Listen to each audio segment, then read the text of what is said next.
And the referee again checking his watch. And there it goes! The final whistle! Carlo Corazon will wait inside the box for this from Martin Nash. And a header on it there, and that might have been it. That was a goal for Canada. The header was it Jason DeVos? One last chance for Canada. Sophie Schmidt takes a deflection. Matheson! Is that the goal that wins bronze for Canada? Qualified for World Cup 86, defeating Honduras by a score of 2-1 here in St. John, Newfoundland this afternoon. Welcome to the Canada Soccer Nation podcast. My name is Jason DeVos. I'm the Director of Development with Canada Soccer, joined by Brad Fougere, Digital and Corporate Communications Manager with Canada Soccer. Brad, soccer is starting to come back. Football is starting to come back around the world. Did you manage to watch any of the Premier League games over the last week or so? Yeah, I've seen some of the Premier League games. I've also been watching. What'd you think? What'd you think? You and I have talked about this a number of different times, and it's one of the features that I really appreciate when you have the ability to go to international sound on broadcasters and override some of the things. Sometimes you can override the commentary. In this case, I'd love to be able to override the fake sounds in the stadiums. I have a hard time. I can imagine how difficult it must be for players, because you just become used to playing in front of a crowd and having that backdrop to your performance. And it's part of your performance. Part of your motivation is to hear the crowd roar when you score a goal or make a tackle, prevent a goal, that type of thing. So I can imagine it must be difficult for the players to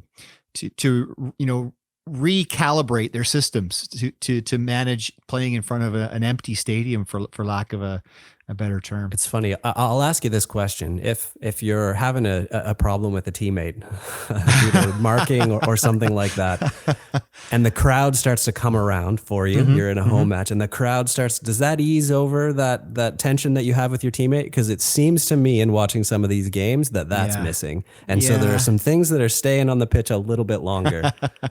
I can imagine it must be difficult just from a communication standpoint. I mean, I'll go to the flip side. So when you play in a stadium like Azteca Stadium, you can't even hear a guy who's 5 yards away from you if you're screaming at the top of your lungs. It's that loud.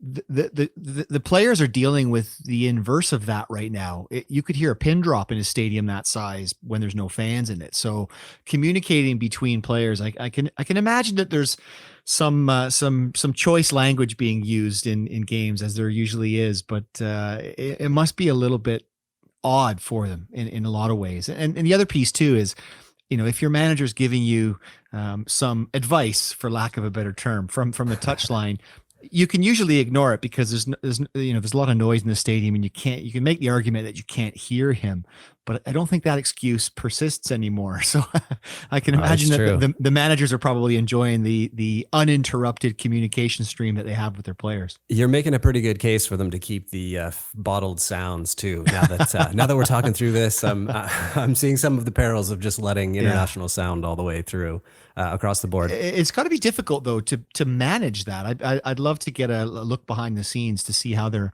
managing the audio track on the goals and whatnot. I can tell you, we at Canada Soccer have experienced some perils of live streaming and production and the like. I have no envy for the person who is hearing about it on social media each time he's 1 second behind turning that fan noise on or off. Right? People are not making tempered comments, I guess, is the way I'll put that. People are coming unforgiving. That's there. That's the beauty. That's the beautiful game, right? Everyone has an opinion, and they're very vocal about their opinion. We're going to be fortunate enough to see some women's national team players coming back to the field in the not too distant future. Tell us a little bit about that return to play. Yeah, absolutely. NWSL is back. So we'll have games as soon as this Saturday available. Via CBS is the NWSL broadcaster. So for those in Canada who have CBS, you'll be able to watch it there. So it'll be great. Obviously, lots of women's national team players. Christine Sinclair comes to mind because she's in the first match this Saturday at 12:30 Eastern. So that's exciting for sure. Amongst many men's national team players who are back on the pitch these days. Yes. Obviously, Atiba played for Besiktas earlier this week, and we've all watched young Alfonso Davies. Yeah, he's been incredible and capped his stellar year with Bundesliga Rookie of the Year, beating out some pretty impressive competition. But Fonzie's going from strength to strength, and what a revelation he's been. So if he hadn't tracked back and taken that ball off Holland, is that his name? Does he win Rookie of the Year over him? Well, yeah, he does for sure. Yeah. I love it. Yeah, no, he's been a joy to watch, and such a great kid too. So, the sky's the limit. Talk about Jonathan David as well, another one who's in the rumor mills about possibly going to a big club. I know there's a lot of interest in him right now. So exciting times on the men's side of the game for sure. What's coming up next for Canada Soccer? Yeah, so we're winding down Canada Soccer Nation Inside. You're quite proud of the efforts of the entire marketing and communications team, and all departments of Canada Soccer, to be frank, putting together the programming that we were able to, and amplifying the programming of both our member associations and their members, districts, clubs, leagues, et cetera, as we went through the pandemic. But now that we're in a position for phase one opening in all of our provinces and territories, it makes sense for us to start to wind down some of that programming. So we will have one last women's national team Excel, or sort of Robin and Rian show, as we've lovingly been calling it all this time, with none other than Christine Sinclair. We're just working to sort of nail the timing, as there was some fluidity in the National Women's Soccer League schedule and timelines around teams dropping out and some reshuffling there. So we'll have details on that coming up. And I do think that we'll also have one last referee seminar before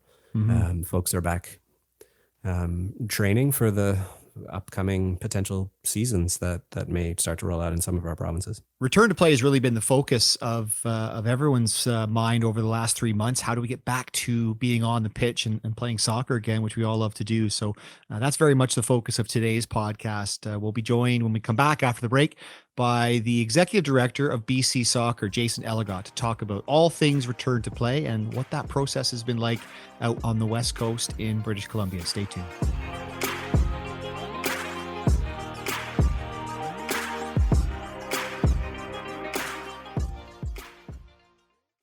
Pleased to be joined now by Jason Elligot, the Executive Director of BC Soccer. Jason, welcome to the Canada Soccer Nation podcast. How are you today? Good, Jason. How are you? Pleased to be here. Thanks for having me. Yeah, it's been. I feel like I've spoken more with you and all of your colleagues across the country more than my own family over the last 3 months. It's been a pretty hectic, busy time. It's been challenging, hasn't it? The suspension of all sanctioned soccer. What's the last 3 months been like for you as the executive director of BC Soccer? It's been really, really interesting and challenging. Of course, as we've all experienced this, nobody's prepared for managing through this type of situation. There's no playbook, as we've always said, on this type of thing. But it's been a lot of learning, a lot of discussions. As you said, we've talked as a nation a lot over the last 3 months. I think one of the challenges that everyone had to adjust to right off the bat, and this is specific more to those who work daily in an office setting, is what's it like working from home? How's that been for you, having to manage your workflow from home over the last 3 months? To be honest, from a personal perspective, it's been great because I'm able to focus my energy and not get as interrupted as I would have been in the office. But it's been an adjustment for sure. But I'm finding myself working longer hours, and my desk is a lot closer to me being at home than it is actually in my office. So the commute to work and then back to home can sometimes be time to just decompress and leave the stress of the day at work and what have you. And unfortunately, it doesn't seem to turn off anymore now that we're working from home and when we seem to be available all the time. One of the big aspects over the last 3 months has been the gradual reintroduction of, return to normality is probably a good way to put it. Working with the government, provincial health authorities, building a return to play plan for the provincial association in BC. What's that process been like for you, and how challenging has that been over the last couple of months? Yeah, that's been a large portion of our focus, obviously, because as with everyone, we wanted to make sure that we were out in front as best as we can in order to get back on the fields as safely and responsibly as possible. So it's been interesting for sure and challenging. The goalposts have kind of changed on us through the process. We originally thought that our plans were going to be approved by our health office at the BC government level, and that's what we were working towards. And then, kind of as we were building out our plans, we were told that that's not going to be the case, and Via Sports' plan was going to be approved, and then our plans would have to align with them. So we kind of were delayed a little bit in waiting for their plan to come forward. Understandably so, because they have to write one that caters to all the sports sector in our province, not just one specific sport. So it's been interesting, but thankfully we do have a really good relationship with Via Sport and the government for that matter. And we've been having open lines of conversations on a regular basis, which has been very helpful and valuable for us. And we were able to get our plans kind of right out the door fairly quickly after they had their plans because of those discussions and relationships we had leading into it. Yeah, I know from our conversations that you've got a good working relationship with the provincial government and also with Via Sport. What has that collaboration entailed for you? What process have you had to go through in building this and working with those different levels of government? Our primary is through Via Sport, so that's our mechanism into the government. So we're dealing with the government through Via Sport because that's our mechanism to do that. We've also had some correspondence directly with the government on certain things, and the big one that we pushed from the sports sector, but specifically for soccer, was the whole liability piece, which we went not only to Via Sport but directly into the channels, or using those channels into the government to express the concern, not only on behalf of soccer but the sports sector as a whole. So building a return to play plan is a big process. As you said, there's a lot of issues to take into consideration, not least of which is liability and insurance and what have you. Why is it important for clubs and academies who are members of BC Soccer through their districts to follow BC Soccer's return to play plan and to utilize Canada Soccer's assessment tool in building their own return to play plans? I think kind of the most important thing on why we need to make sure that we're all following the plan is to ensure that we're not going to be taking a step backwards. So as long as everyone's following and being responsible with the plan, we're demonstrating to the government that we're adhering to what they want from us. And that will allow us, in my opinion, to be able to take those next steps forward with future plans and hopefully future phases where we can get back to more regular type soccer. So, and the other thing too that I want to say is, yes, we build out these plans, but a lot of the work in order to get soccer happening is happening, we know, at the local levels. And it's a lot of work for these clubs and academies to get their programs back up and running under these phase one terms. And so we fully appreciate all of the support that those groups are doing in order to support soccer in our communities. So if you're a club or an academy in British Columbia and you're feeling a little bit overwhelmed by all of this and you're not too sure how to do this, what mechanisms are in place right now for them to be able to get support from BC Soccer to help them build their return to play plans, get their players back on the field as safely as possible? Yeah, in the plans that we have now, we've provided out kind of sample sessions through our technical staff and whatnot. We've had ongoing and regular communication with our members to give as much information as we possibly can, even when we don't necessarily have all the answers, because nobody has all the answers, because we're ultimately waiting for the health authorities to advise next steps. But we have held the webinars with our members and clubs, but then also have the mechanism where they could request visits of our technical staff to come out, whether it's local, but then knowing with the travel restrictions that are in place, virtual, to provide guidance and help and answer any questions that we can. Yeah, I think the virtual environment has certainly been enhanced over the last 3 months, and it's one of the areas I think that we've all got better at utilizing that technology to be able to support people. It's brought our country and our provinces certainly closer together. In terms of next steps in BC, what are you working on right now in terms of planning and looking ahead to the future? What's coming next from BC Soccer and your perspective? Well, for us, we're in the phase one for soccer in BC. So as soon as we got phase one kind of out to our members, and they're working hard to get programming up and running, we turned our focus to phase two. So phase two for us is modified gameplay or competition structures. And we've had good positive discussions with Via Sport. So early indications from our perspective are saying that we're going to be able to introduce limited contact training, And then following that, after 2 or 3 weeks kind of period of time, roughly, we'll be able to move to small-sided game environments for both youth and adult. Mm-hmm. We'll be able to also move from solely in-club activity to in-district and neighboring district, and then for adults within the adult league. The one challenge that we have is we have zero indication on when we're going to be allowed to do this. So VIA Sports is suggesting that the activity that we're looking to try and introduce is responsible and a gradual approach, which is aligned with their kind of activity chart that they've rolled out. But they're not able to give us any indication on timelines, which makes it very difficult, not only for us at our levels, but obviously for everybody at the club level, the league level, to be able to plan for what soccer is going to look like in the near term. So we're hopeful that within about maybe a month, we'll have a bit more clarity on when we'll be able to roll that type of programming out. But that's kind of where we're at right now. Mm-hmm. I think fluidity is probably the word that best summarizes the last 3 months of everyone's life working in soccer in Canada, and that you have to be able to just adapt and evolve and change and sort of roll with things. And one of the messages that we give everyone is let's just take things slowly. Let's take a multi-phase approach so that we're not going from 0 to 100 overnight, that we can reintroduce soccer in a gradual way so that we make sure that it's done in the safest fashion possible. I know it's been a lot of hard work, Jason, and I will let you go and get back to it. Thanks very much for taking the time to speak to us today. All the best and stay safe. Thanks, Jason. Appreciate it. When we come back, we will speak with Colin Elmes and Brendan Quarry from TSSFC in British Columbia, Richmond, BC, about return to play in their organization, what that's looked like, the organization's history, the backstory, and what's to come in the future. Stay tuned.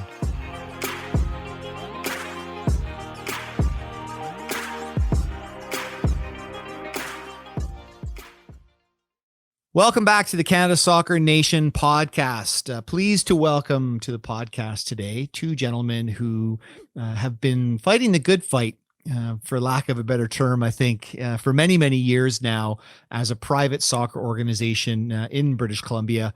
Colin Elmes and Brendan Quarry are the principal owners of TSSFC. Colin and Brendan, welcome to the Canada Soccer Nation podcast. How are you guys today? Good. Thanks, Jay. Thanks for having us, Jay. Yeah. We managed to fix some technical challenges that Colin was having with his computer and his headphones, and trying to get him up to speed in the 21st century. But I wanted to talk. Soccer coach. You're just a soccer coach. Yeah, I know. I can't believe this. I can't believe this podcast doesn't connect to a Commodore 64. Like, what's the problem here? Yeah, an Atari, an old Atari. That's we're dating ourselves, guys, by even mentioning anyone under the age of 40 is going to be listening to this, thinking, "What on earth are these clowns talking about?" This is why I have Brendan with me. Yeah, Brendan's the younger of the cohort here. So yeah, 6 months. Yeah. Let's go way back as long as you can remember. I want to start with your first memories of the game. How were you introduced to soccer, football, whatever it was called in your household, and when did you fall in love with it? We'll start with you, Brendan, first, and then go to Colin.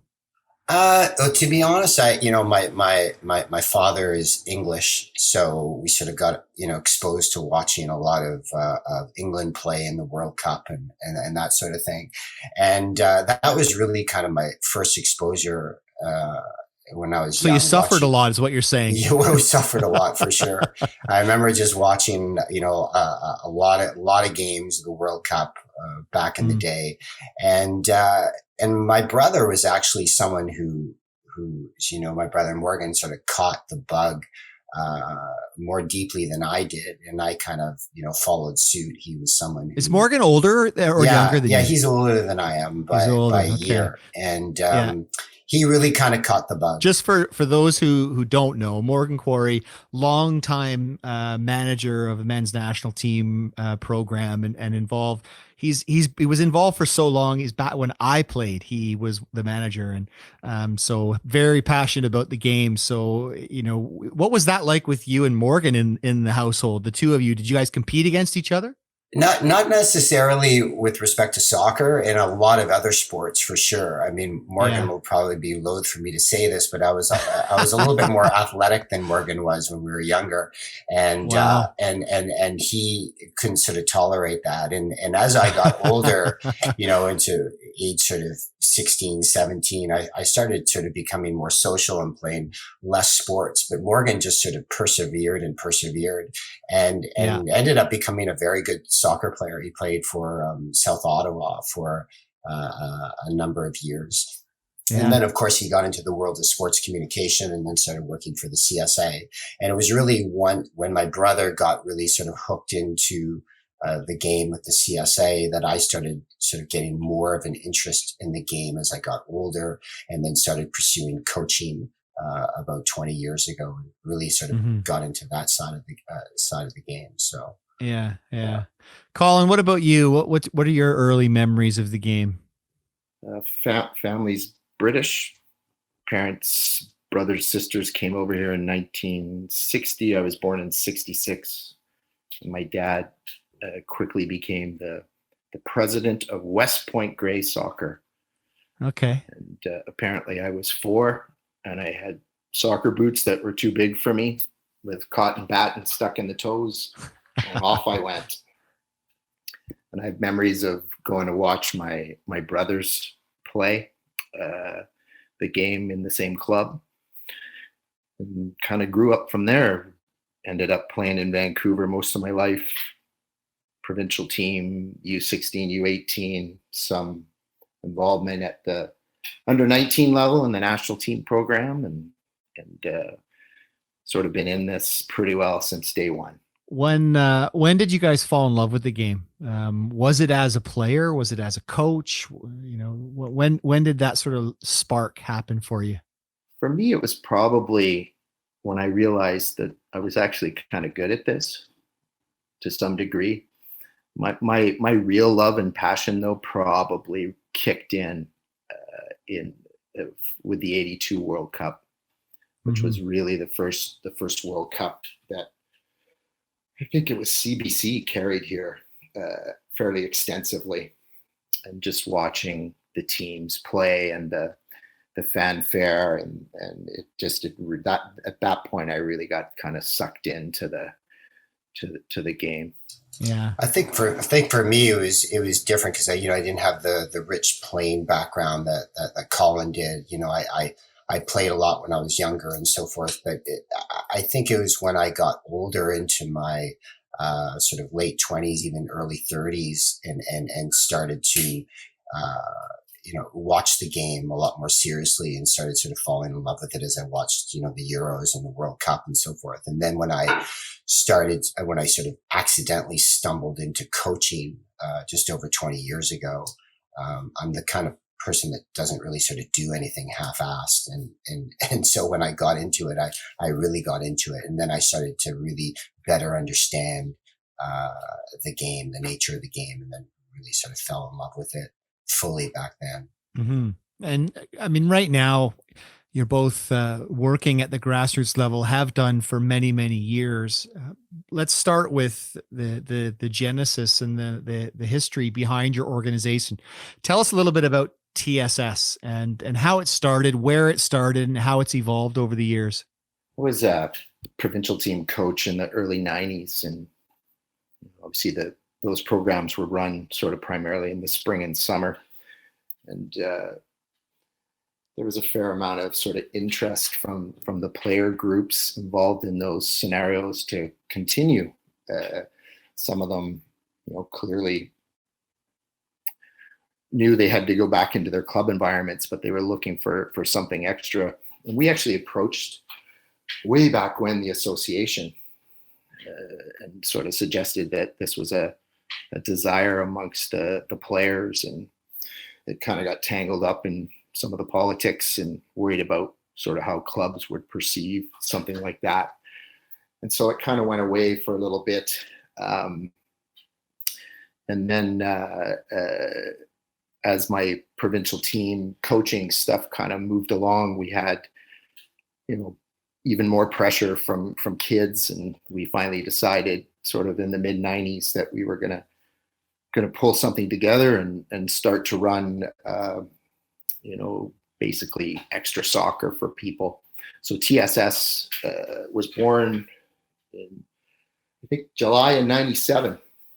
And we started off with most of the provincial team players that we coached in some of the programs. We even had Christine Sinclair in our program for 2 or 3 years. And then it kind of just mushroomed from there, word of mouth.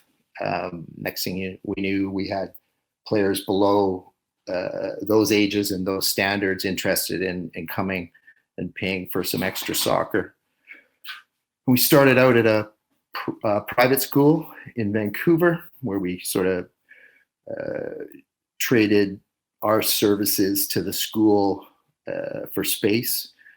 Quickly grew out of that relationship because we got too big, and then thankfully stumbled upon an opportunity to be involved in the purchase of a failing tennis club in Richmond, which was later called Sportstown.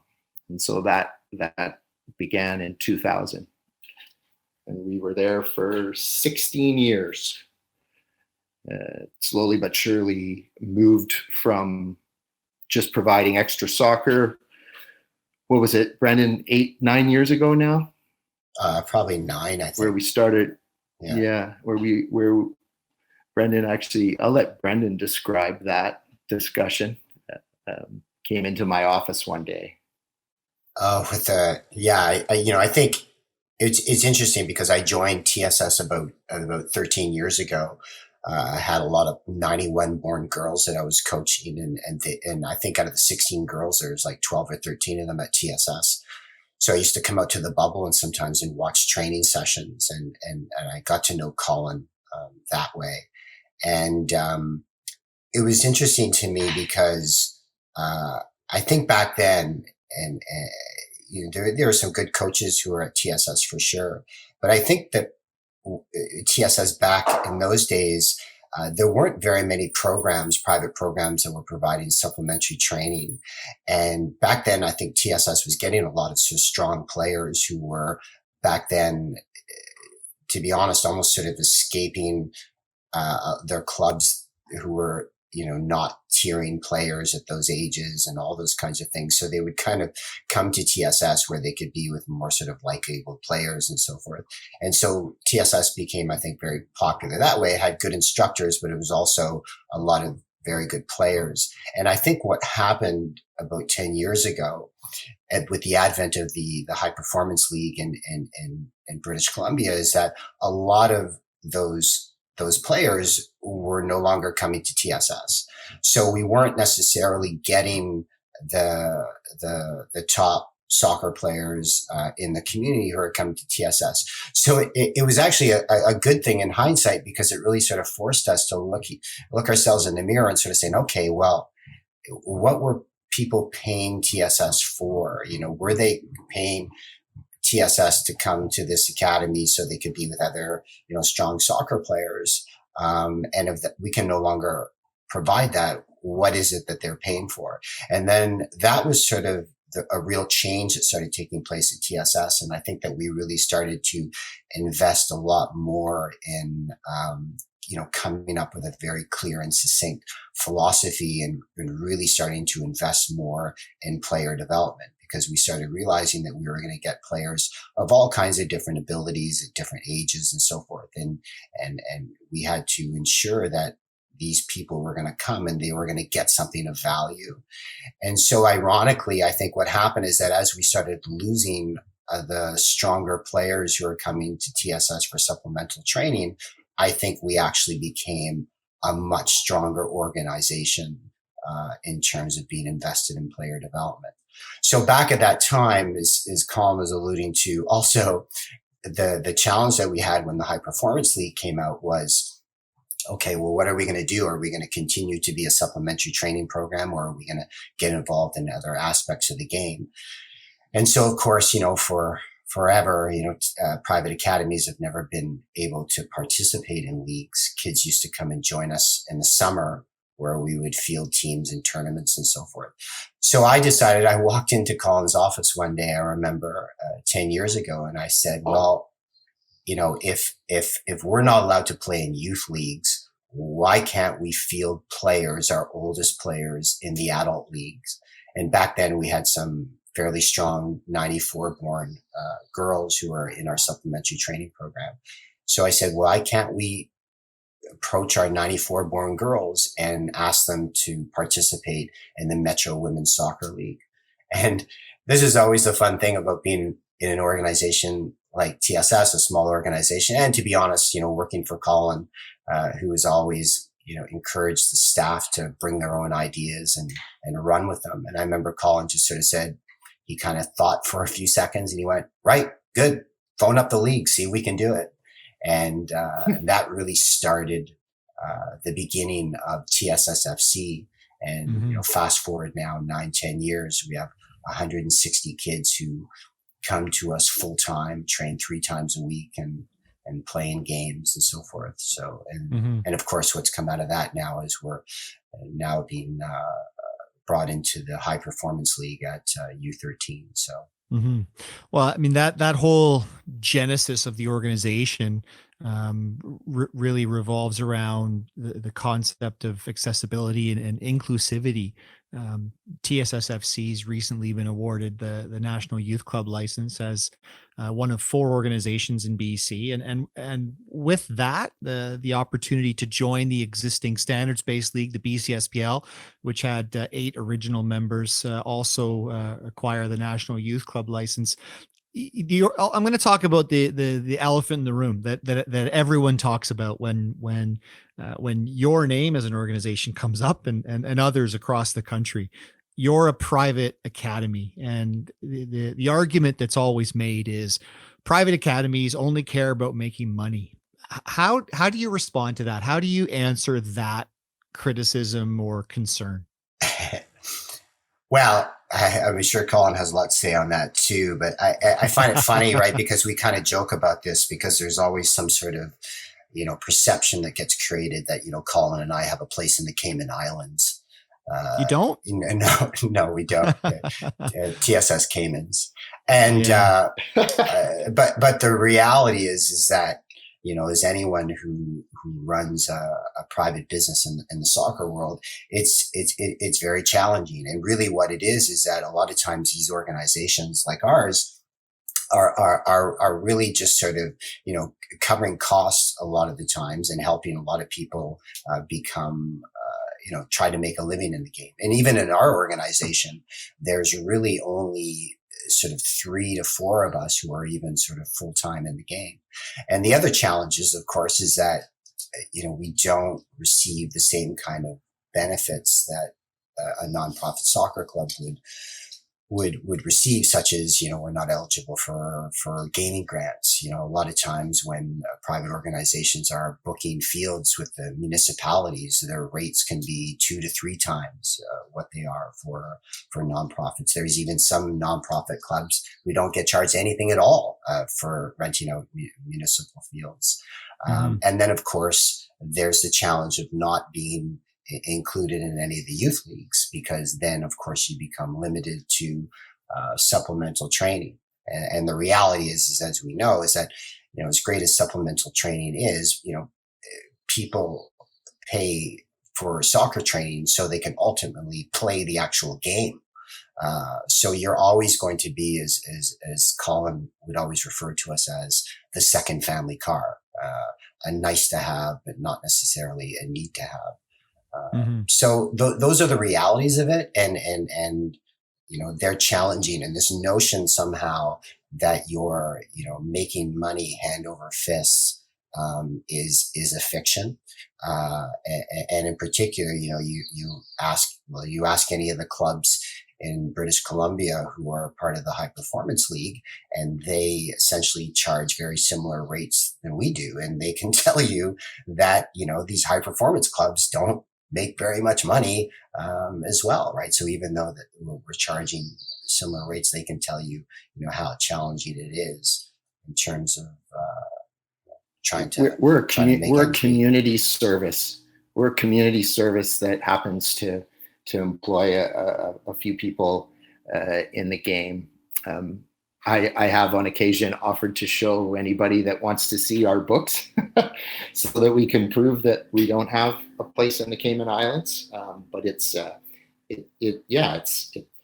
you have to be very prudent and be aware of your expense items, etc. We have a commercial lease at our facility that's costs us over $200,000 a year, which in essence we're still paying right now. And so it's a difficult business to be in, and we've managed, I think, over the years of lots of trial and error and mistakes and changing direction to make it work and last for 23 years through all of this. So I think that one of the things that I've always bristled against is this notion that clubs are good, nonprofit clubs are good, and private soccer organizations are bad, because my experience doesn't align to that thinking. There are good clubs and poor clubs. There are great clubs. There are great academies. There are poor academies. And ultimately, the philosophy that we've always had is that the soccer club is essentially defined as any organization that's a member of Canada Soccer, either directly or affiliated through membership with a provincial or territorial member association that registers players and coaches and delivers soccer programming. So from my perspective, from our perspective, the status of the organization as either a not-for-profit society or a private organization is not relevant. You're doing the same thing. You're delivering soccer programming for kids in your community. And ultimately what we're saying to everyone is, let's figure out a way to work together. If we're all in this for the right reason, which is, and always should be, for the benefit of the children that play the game in our country, surely we can be more accessible and inclusive of other people. That aspect is something that we're trying to change, obviously through good governance and through some changes that are being proposed. Talk a little bit about the way that the landscape has changed in recent years, and specifically, how BC Soccer has helped in that respect with respect to, private academies being integrated into the soccer system in BC. Well, I know that, Colin's been around a little bit longer than I have, but, I've seen a lot of, some changing of the guard as well over the years in BC Soccer. And there was a marked difference in our interactions with, the individuals who are currently at BC Soccer, being run by Jason Elligot and the board. There was who by the way, have done a fantastic job in the last few years of I think, Jay, helping yourself and Canada Soccer to sort of come to grips with where we are right now. I saved an email. I have an email from 2003. Where I inquired about membership for TSS Academy. And I know we've been through some crazy times over the years with some legal stuff, but my desire and want as a homegrown British Columbia born soccer player is always to have been working inside the tent to help to solve problems. And so what's happened in the last few years has been essentially a dream of ours, frankly, for some time. And so we're excited to be a part of it rather than somewhere sort of off to one side. Yeah, now it feels like we're sort of, we're working with the association of, obviously, there's still some hurdles to overcome in terms of, allowing us to become full members and so forth. But it's great because now we're sort of, working with the association and trying to find ways of how we can kind of break down these barriers and convince the entire membership of the benefits of this, right? So we actually had a very good Zoom membership call on Monday with a chunk of the membership committee that's looking to kind of take this thing forward. So doing all we can, offering up our services, the lens that we look through to help in any way. I think the challenge that everyone has is fear of the unknown, and fear of change is also very prevalent, I think, across all levels. But The approach that we've tried to take, certainly with club licensing, is to work with people that want to work with us, and to educate people and to help them. I mean, ultimately, we are here to help, and I think BC Soccer as well has done an excellent job, as you both mentioned, of working with us to support the direction that Canada is going, and ultimately that is to create the best environments possible for young kids to fall in love with soccer and become the embodiment of their full potential within the game. So, the more good people that we can have pulling in the same direction to create a better system, the better. With that in mind, you went in a different direction, well, similar direction, but you went in an older direction back in 2017 when you started TSS Rovers, when you purchased the rights to a PDL franchise, which is now USL League Two, which is an under 23 men's league. And then in 2018, you expanded that to include TSS FC Rovers women's team, who competed in the WPSL. Why did you make those investments, and what was your desired outcome? What was it you were trying to do as an organization by providing those pathways for kids? Yeah, Colin, why did you make that investment? Yeah, because we're crazy. Why did we do that? It was really about that this is three years ago, actually 4, because it started in 2016, and there was still, for us, there was still a little uncertainty about where this membership access thing was going. And, ultimately, as we've done over the years, is sometimes you just got to get on with it. And so we are like, okay, if we're not going to be in the pathway potentially, then maybe we need to go and build our own. And so off we went in creating this environment on the men's side, and it was quite funny. As soon as we did it, it appeared, anyways, from our view, that our credibility shot up like almost overnight. And we have a hashtag that we have with Rovers.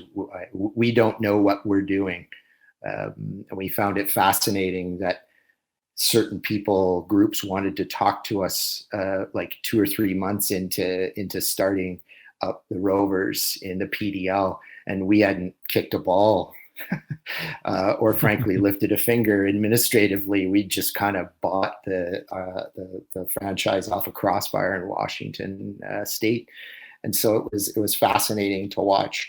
And obviously, on top of that, being football people, we recognized that there was as we know, there's a void, and it's being patched up now, which is good, but there's a void, from sort of 17, 18 to like 22 in our country. And we thought, okay, let's help with that void. And on top of that, let's stick our necks out even further and say this entire organization is dedicated to Canadian players and coaches. And we've managed pretty well to stick to that throughout our 3 years of playing in the league, 2 on the women's side in particular, and we would have been maintaining that this year if the USL League Two would have run. So yeah, part of the top part of our pathway was really at the sort of forefront of that. The global pandemic is something that no one could have predicted or expected or planned for that matter. How have you managed as an organization over the last 3 months of not being able to deliver programming? Well, actually, I think Colin, wasn't it you that told me that someone at Wimbledon actually purchased pandemic insurance over like the last number of years? I actually think they've been paying for it I heard for 15, 20 years. And 20 years, so, yeah. Yeah. Imagine the person at that club who had to justify that sort of yearly expense, because I think that the premiums were probably like over $1 million a year. But that's foresight. I've done pretty well everything imaginable in the Canadian youth soccer world here. I've coached 5-year-olds, I've coached professional players. This is a new one. We were on a Zoom with our staff when things started to get, look like we were going to come back to modified training. And the first question I asked was to everybody, I said, anybody on here who's run a soccer team or a club through a pandemic, please put your hand up. And of course, nobody takers did. for There's that, no, I bet. there's no pandemic playbook. There's nobody we can go to say, okay, when this happened last time, what did you do? So it's literally, and has been for many weeks now, every day is a new day. And so, but at first, when did we shut, Brendan? We stopped training on March 12th. March 11th. Or something like that. It was 11th. Yeah. It was the 11th. Yeah. And we were one of the first kind of groups, I think, to my wife works at St. Paul's Hospital here in Vancouver, and she came home one day and said, Colin, this is bad.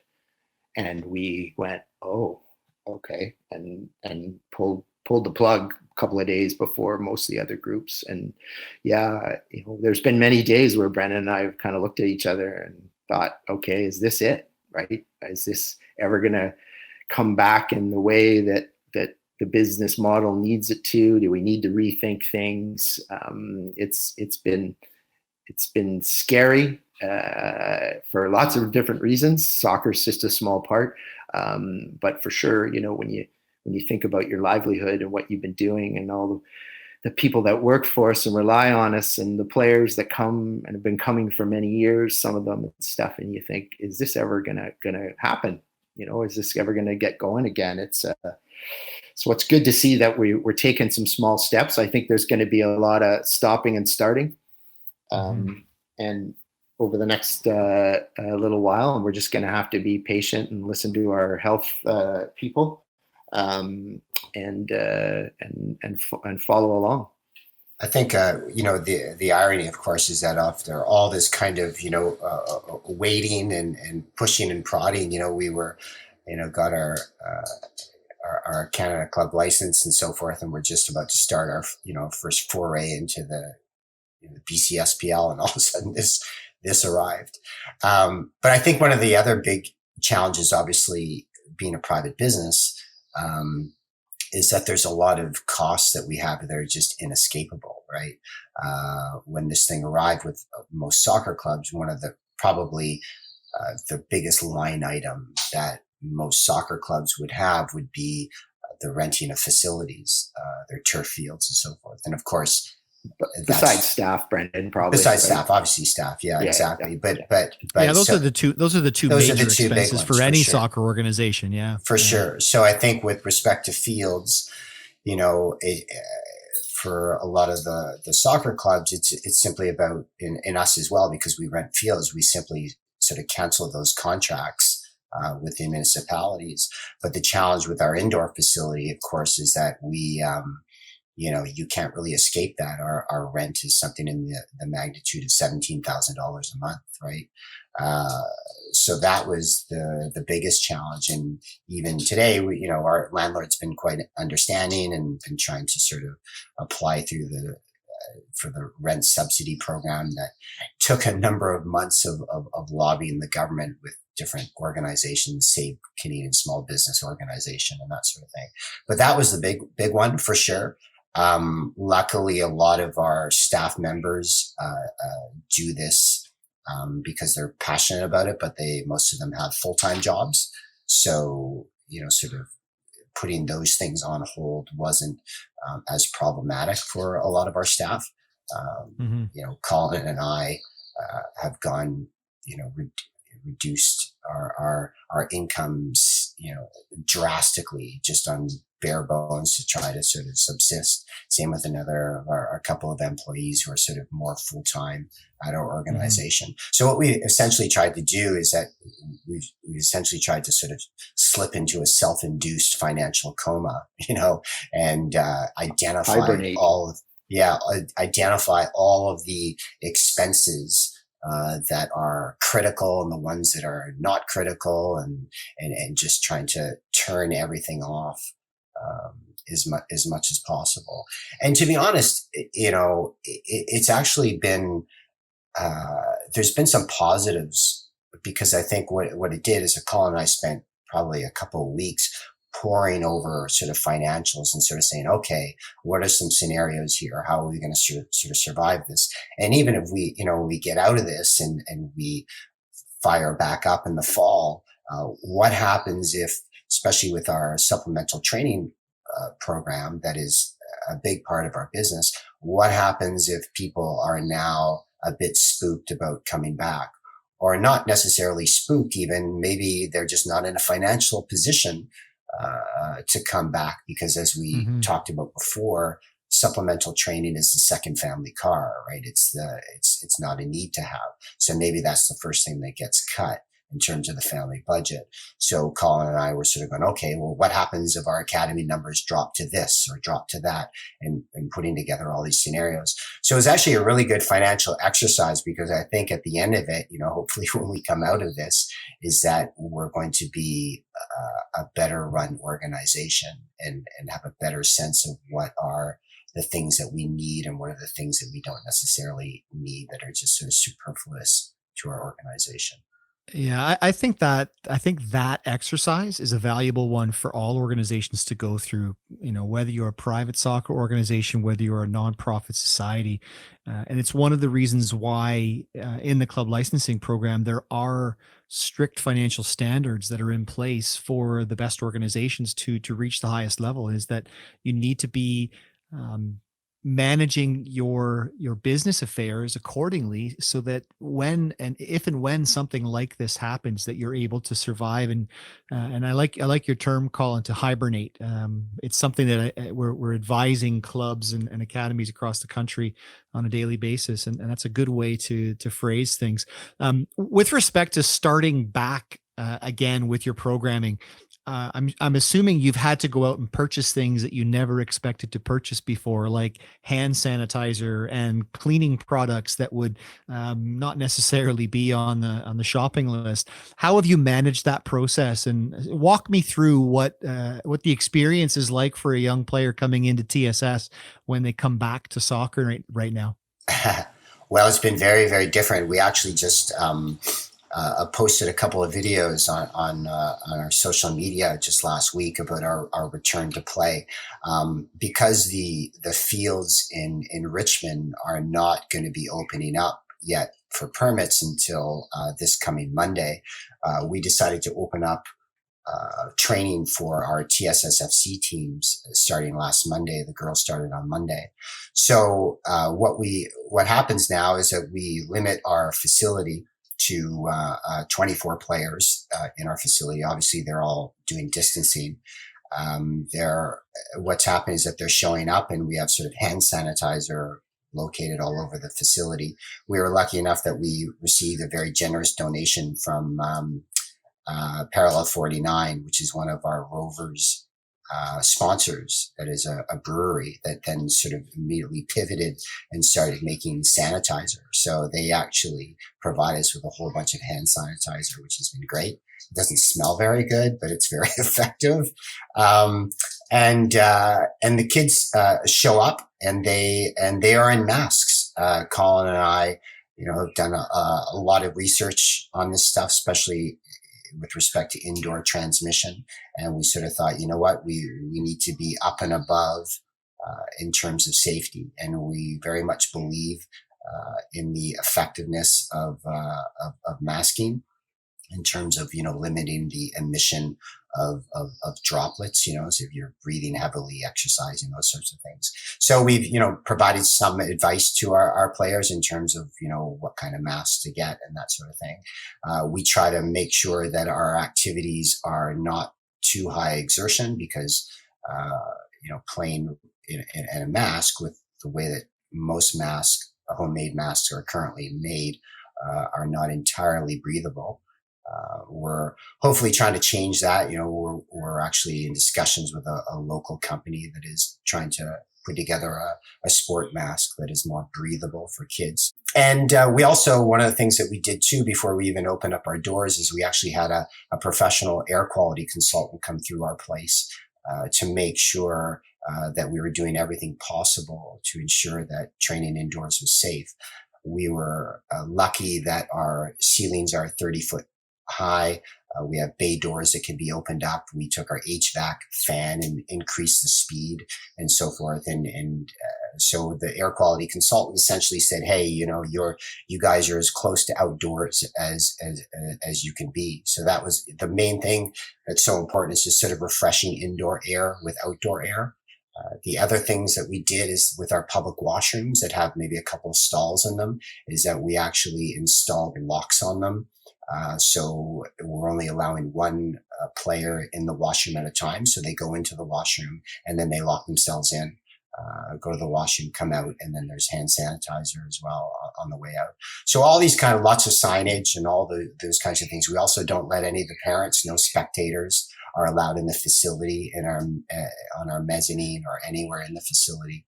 So that's one of the reasons why we put together little videos as well, to help show our parents what it is that's going on. Because I mean, I think a lot of the parents, they enjoy watching their kids train. And also more importantly, I think during this pandemic, there's probably a lot of parents who are interested, you know, to know what's going on, to ensure that everything is sort of being done in a safe way. And we actually had WorkSafe BC come show up on Saturday. And we just got their report back, and everything was good. They had one small thing that they wanted us to adjust, but they gave us the thumbs up on what we were doing inside. So. Mm-hmm. Yeah, I mean, the message we've given everyone right from the get-go is follow your provincial health authorities' guidance. Most importantly as well, follow your provincial governing body or territorial governing bodies return to soccer plan. Use the Canada Soccer Assessment Tool to help you as an organization understand the risks associated with starting your programming back up again, and how to mitigate those risks. So it's great to hear that you're taking those steps, you're following those guidelines. I'll let you guys go. Thanks very much for taking the time. Really appreciate it. And it's great to learn a little bit more about your organization, the genesis of how you've become TSS across a whole bunch of different platforms now. But most importantly, gents, thanks for your time. Stay safe, and we'll talk to you soon. Thanks, Jason. All the best. Yeah, stay safe, Jay. Thanks very much. Take care. Thanks, guys. Excellent. Great stuff. When we come back, I'll chat with Brad Fougere, get his thoughts, and we'll talk about a very special episode coming up next week. Stay tuned.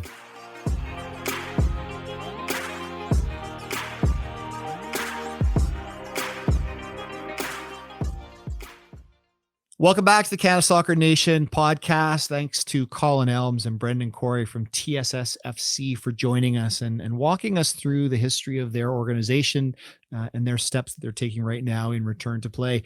Brad Fougere joins me now to recap the discussion. What stood out for you in the conversation with the gentleman from TSS, Brad? Yeah, it sounded like there was a little bit of fatigue there. This has been a long grind for them and everyone. Obviously, trying to get back to play. I remember seeing the risk assessment come through for TSS, and in that they were indoors, the risks were a bit higher. So it's nice to it's nice to hear all of the extra work that they had to go through. I don't quite mean it like that, but they're obviously, two passionate guys. I've heard them speak before. And they went above and beyond to ensure that things were going to be safe for their participants at their hangar. I mean, is that what you would call it? It's effectively a hangar. So it's a pretty big indoor space. But yeah, I think back to the early work that you and I first collaborated on, Jason, and it was around this academy piece and ensuring that academies get a fair shake. I mean, I've worked with academies in my life, and I know that it's something that's really important to the soccer landscape, and something that's really important to you. It's an interesting one for me. And I go back to my early days working in the club system at Oakville as a technical director. And, there's a lot of misinformation and a lot of fear-based decision-making that takes place. And I feel like a lot of it is just based on not having the right information. And I've had the good fortune over the years to work alongside many people who were pioneers in the academy space. None more so than Gary Miller. Gary was absolutely a pioneer in setting up the academy system in Ontario and then championing the inclusion of academies when he took the job with Ontario Soccer. So I've seen the good, the bad, and the ugly in of both the club world and the academy world. And I'll reiterate, there are great clubs, there are great academies, there are poor clubs, there are poor academies. And ultimately, the only way that we're going to help everyone get better is if we're all inclusive and they're all in the same system. And we're all working together. And I think the early steps of that integration process has been really positive. Again, we still have work to do. We still have to educate people that, the academy, the private soccer organization world, they're not the enemy. They're trying to do the exact same thing that nonprofit community clubs are trying to do, which is create a great environment for kids to fall in love with the game and become better players. So, I feel like the messaging has stayed consistent all along, which is we're not really concerned about your business status. What we are concerned about is what are you doing on the field with your players, and how do you work with the other clubs and academies in your region to be a good corporate citizen. If you can do those things, then you're a welcome member of the soccer ecosystem in our country, because ultimately we are not good enough at player development across the board to exclude anyone that wants to contribute in a positive way towards the betterment of the game in our country. So I think the provinces and territories have done a lot of great work in this space, and BC Soccer is to be commended as well for the steps that they've taken, because it's not easy. It's not easy to take the time to go out, to have conversations, to answer questions, and to educate members. But I think that they're doing a lot of really good work in that space. So lots of positivity coming out of the conversation. I think it's the future's bright. Once we get back on the field and once we get working again, it's going to be exciting. Yeah, probably the biggest thing that stood out for me, I think it was Brendan that said it, and anyone who's worked at a club or been involved in the game understands the realities of booking fields and how that works. And if you're a private entity, you don't get access at the same rates. You don't get access at the same sort of volume of bookings, et cetera, from a municipality that you do if you're a not-for-profit club. So, they're already sort of working against a system that sometimes favors a different business model. So, it's tough on a lot of fronts, but I mean, they're doing great work. There's no denying. Yeah. We recorded this podcast on June 25th, and there's some big news that came out globally about the global game on June 25th, not least of which the announcement around the 2023 FIFA Women's World Cup, Brad. Australia, New Zealand co-hosts in 2023. That's an exciting bit of news, isn't it? Yeah, absolutely. I wonder how many of them slept at the offices at New Zealand and Australian football to brought wait back for memories for you. That's right. Yeah. It's some trauma. It brought back some trauma for me. Well, I did see the video of them sitting, waiting patiently, socially distanced, of course, the players, the staff, the administrators, everyone, and the eruption of joy when the announcement was made brought back memories of the FIFA World Cup 2026 being awarded to Canada, the US, and Mexico. So congratulations to Australia and New Zealand. Very much looking forward to seeing what that tournament looks like in 2023. But before then, 2022 Men's World Cup qualifying, there was also an announcement from CONCACAF. Bring us up to speed at the announcement that came from our governing body in Confederation. Yeah, for sure. So, ultimately, FIFA made a decision to postpone the September 2020 window, which means that the World Cup qualifying process that CONCACAF was meant to follow will now need to be amended. So, the details on what that qualifying format are going to be are to be determined. And surely CONCACAF and FIFA are going to work together to figure out what the best thing to do and the shortened timelines that we have to qualify for the 2022 World Cup in Qatar. It's exciting times, though. It really is. I mean, if you look at where the men's program is right now under the leadership of John Herdman, the excitement that's being generated by players like Alfonso Davies, Jonathan David, to name a couple. Junior Hoylett scored again the other day when he was back on the pitch, which was great to see. So the attacking talent in that group of young players is really exciting to watch, and obviously with John leading the program, there's a lot of excitement generated about the Men's World Cup leading into the 2022 World Cup qualifying. So very excited to see what that's going to look like when it does get announced. And also excited for next week's podcast. We've got another special episode coming up, a recap episode, an anniversary episode. It'll be close to 5 years, the anniversary of the final of the Women's World Cup 2015 that Canada hosted. What an incredible tournament! What an incredible experience! And we've got two very special guests. The first will be joined by Peter Montopoli, General Secretary of Canada Soccer. Talk about the legacy of that tournament, what it meant to host that tournament for Canada, and what the impact was across the country. And then we'll also be joined by Karina LeBlanc, the head of women's football development for CONCACAF, a former women's national team player, and an absolute force of nature. Karina's an incredible person, an incredible human being, a new mom as well. And I know she's very busy right now, very excited, but we'll have Karina come on and talk to us about her memories of 2015, what that tournament looked like from her perspective, and also maybe talk a little bit about the work she's doing now with CONCACAF to develop the game on the women's side. So very much looking forward to next week's podcast. As always, thank you for listening. Thanks for being with us. Stay safe, look after each other, and we'll see you next week. Take care.